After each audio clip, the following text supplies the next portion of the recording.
Okay, so episode 8, Celebrity Traitors Part 2 review. So, yeah, Jonathan obviously was one of the first traitors to go, and David said that at least some or one of the traitors had voted for Jonathan to go out because there was too many votes, and, you know, it just didn't make sense for it to just be faithfuls.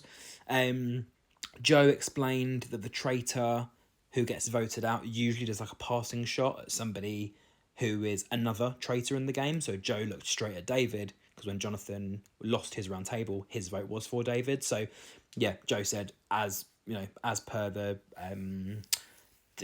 round table process, that's obviously who he's looked at straight away.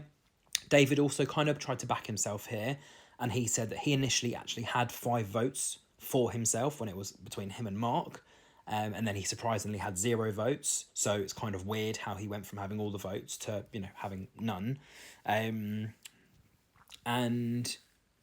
yeah, he said the idea of David being a traitor was brave. Sorry, I completely misunderstood that last part. No, Kate wanted to explore the idea of Dave, and she was brave enough that after that idea had kind of died out, she was the one that kind of brought that back. So nothing to do with Dave being brave. It was Kate being brave about bringing up the theory again about David. Sorry, I'm really bad at these reviews, but I'm getting used to it. And finally, at the end of the round table votes, we had, the 7 players decided to vote for... no, sorry, there were 6 players left because obviously Celia got murdered at the dinner party. So yeah, there's only 6 people left. So Kat voted for Kate, David voted for Kate, Nick voted for Kat, Alan voted for David, Kate voted for David, and unfortunately Joe voted for Kate. So with 3 votes against Kate, Kate was banished, and she obviously revealed that she was a faithful. And so I think this is where it got quite interesting, because you've got to think, we literally only have 6 contestants left. You know, we've lost 14 people from the show. We've lost 13 people from the show. And, you know, so many different personalities had, you know, left the game and stuff like that, that you only have kind of the best of the best, or, you know, you've got probably at least 1 or 2 floaters who, if someone different got banished, someone different will have got murdered, and if someone different got murdered, you'd have a completely different cast that got through to the final 6. So I think it's kind of one of those things that Kate was going to go at some point, because she wasn't throwing ideas in it, because she wasn't throwing theories in, and, you know, because she kind of was a little bit under the radar, kind of going by what everyone else was suggesting or what everyone else was thinking. It didn't, you know, give people enough proof that she was actually a faithful. So unfortunately she was banished, and, you know, she said her goodbyes, and everyone was obviously upset as per usual. Nick explained that there's only 5 of them left.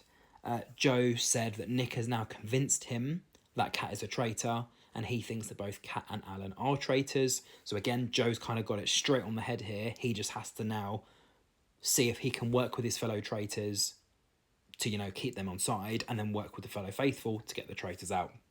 Joe also explained to David that he thinks the traitors are Alan and Kat, and obviously he's playing a very dangerous game by, you know, obviously playing close to them, but he is certain that Nick is a faithful. So he's kind of revealed his entire game plan. He said, I'm a faithful, Nick's a faithful, Alan and Kat are traitors, and it's now up to you to use that information and do what you want to do with it.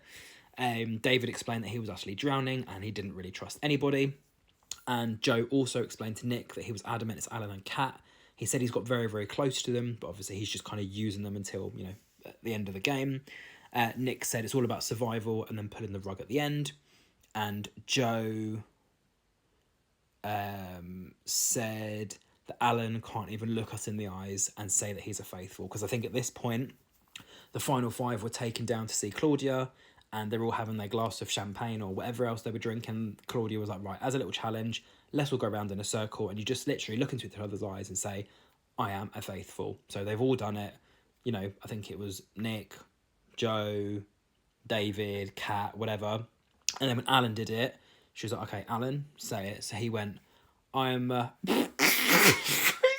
or something like that. So he obviously couldn't even get the word faithful out. So Joe was like, look, if there's not enough proof that he's the traitor, then there's your proof right there. But again, I think it's just, you know, the way Alan was. He was like, I'm really nervous. So yeah, that was quite funny. And yeah, Joe basically said that they're all buzzing to be in the final now. They obviously can't end the game as a 5 because someone there is not a faithful. And David said there's at least 1 traitor remaining in that final 5. So here's my little face, because obviously this was my thoughts at the end of episode 8. because, you know, you've still got 2 traitors in the game, and it's just whether or not the other contestants were able to find that. So, final 5, David, Nick, Kat, Alan, and Joe. So let's see in episode 9 who, unluckily, gets 5th, 4th, 3rd, 2nd, and then who the winner is. It's the last episode. Here we go.